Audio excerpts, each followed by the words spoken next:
Hello and welcome to another video. Today I'll be talking about some news I found on the internet. The first one is that Sifu breaks down its upcoming difficulty settings. Then the next one I saw is Uncharted Legacy of Thieves PC release date has been leaked. Then the third news I saw, Zelda Breath of the Wild 2 might be too big for Nintendo Switch. So let me start with the first one.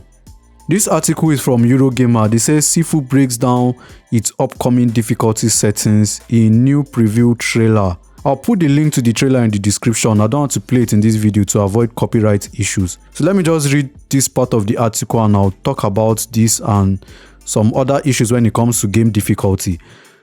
The article says we've known developer Slow Clap's challenging Kung Fu beat 'em up Sifu will be getting much requested difficulty settings for some time. But now, following the release of a new content roadmap earlier this week, Slow Clap has offered a closer look at how they will function when they arrive in a new update next Tuesday, 3rd of May. As we learned earlier this week, Sifu's new difficulty levels will come in 3 flavors: Student, Disciple and Master, and Slow Clap's latest preview trailer breaks each setting down in little more detail.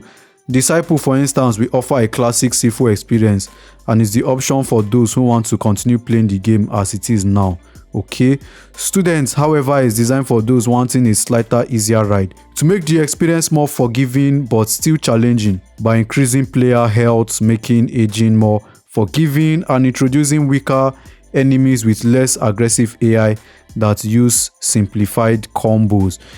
If you watch the trailer on YouTube, you will understand what they are saying in the article. I watched the trailer and actually saw the difficulty settings. So let us talk about difficulty settings. You know, there are some people that say gets good. For me, I am not a pro gamer, so most times my default settings is always on medium difficulty. You know, sometimes I just want to relax and play the game on easy, so I just set it on easy just to experience the story. But sometimes I want the challenge, I want to be challenged, so I bump the difficulty up to normal or even hard. There are some games that when I play it on easy, I feel like I'm insulting myself. Why should I be playing this game on easy? I am way beyond easy difficulty, so I have to play on normal or hard. But I understand that Sifu is a very, very challenging game. I bought the game, but I've not played it yet.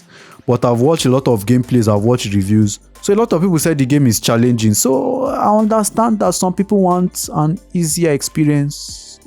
But to each their own. I'm not saying that people that play game on easy are not good gamers. There are some people that just want to relax and just chill and just play the game on easy. They just want to experience the game, experience the story. They don't want the challenge. But there are those that want the challenge. Let us talk about games like Dark Souls or Elden Ring. A lot of people were complaining that Elden Ring is too hard, Dark Souls games are too hard. I played Sekiro. Sekiro clapped my cheeks. I played Dark Souls clapped my cheeks. Then I realized those kind of games are not for me. And there are people that enjoy games like that, which is fine. So if you want to play games on hard, feel free to play your game on hard. If you want to play your game on easy, feel free to play your game on easy. Everybody should play the game in a way that will be comfortable for them or will be challenging for them. After all, the most important thing about gaming is either you want to have fun or you want to challenge yourself. So whichever side you go for is left for you. Sifu is getting a difficulty update. Some people might say, they are responding to people that don't know how to get good. Well, I don't know, man. Just play your game and have fun. That's just what I see gaming as. Have fun, relax, escape from reality. Some people want to play games to escape the stress of life. They just want to play game as a way of relaxing. Then, playing a challenging game might not really be a thing for them. They want to relax and then you're punishing them with hard settings. So those kind of people want the game to be easier, which I understand. So let me move to the next topic. Let me not spend all my time talking about Sifu and difficulty and all that. The next one they said is Uncharted Legacy of Thieves PC release date leaked by Epic. This article is from Games Radar. So in the article they said Epic has updated its website and removed June 20 as the PC release date for the Uncharted Legacy of Thieves collection, instead penciling a vague coming soon. The publisher did not explicitly deny the seemingly leaked release date, but officially it remained unannounced. Okay. The release date for the PC port of Naughty Dog's 2 games comes from the Epic Game Store's own website, which quietly listed a June 20 release date for the Legacy of Thieves collection after the past weekend. This means there's little under 2 months to go until a Thieves End and The Lost Legacy makes their way to PC for the first time. This actually isn't far off from a previously leaked release date for the Uncharted collection. Back in March, the Steam database listed a June 15 release date for the PC version of Uncharted. So, thank God, this is May, this is 1st of May.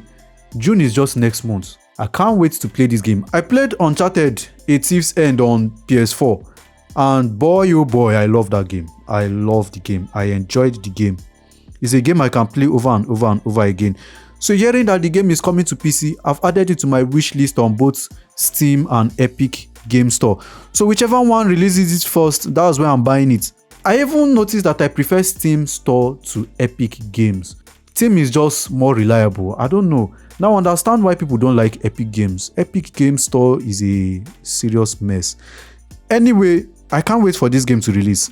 Like I said, this is one of the best games I've ever played. So hearing that it is coming to PC is music to my ears. I love news like this. I love news like this. So June 20th or June 15th is not really that far again. That is something I can wait for.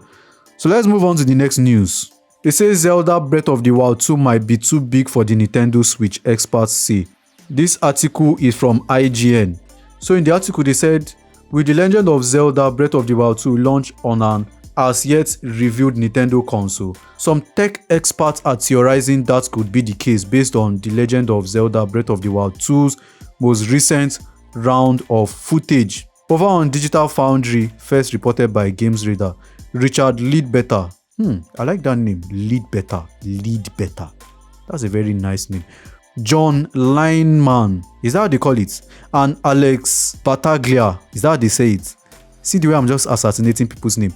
They dissected the most recent Breath of the Wild footage, pointing out a couple of details that suggest the next big Zelda game might be too big to perform on the current Switch hardware. Well, I don't know anything about any new upcoming Nintendo Switch. I don't have Nintendo Switch. I'm not really following Nintendo Switch news like that. And I've not played any of Nintendo Switch game, but I'm just saying this in out there for people that have Nintendo Switch and they are interested in this news. So I scroll down to this part of the article that says Switch Pro rumors have been swirling on the internet for years. Still, since the original launch in 2017, Nintendo has not released a more powerful model of the console. The biggest updates came with last October's Switch OLED model, which serve as an upgrade for players who primarily use handheld or tabletop mode. So maybe they are going to release a new Nintendo Switch for this game. I don't know. Or maybe the Nintendo Switch might be able to handle it. Who knows? But I think I might get Nintendo Switch. My other brother has been telling me how good The Legend of Zelda is, how incredible the game is. So I think maybe I might even just get the Switch just because of Breath of the Wild. And I saw that this game has a lot of positive reviews. The game is a good game. So who knows, I might play it and review it in one of my videos. Anyway, that's all I have for this news. Don't forget to like, share, subscribe. I will see you in the next video.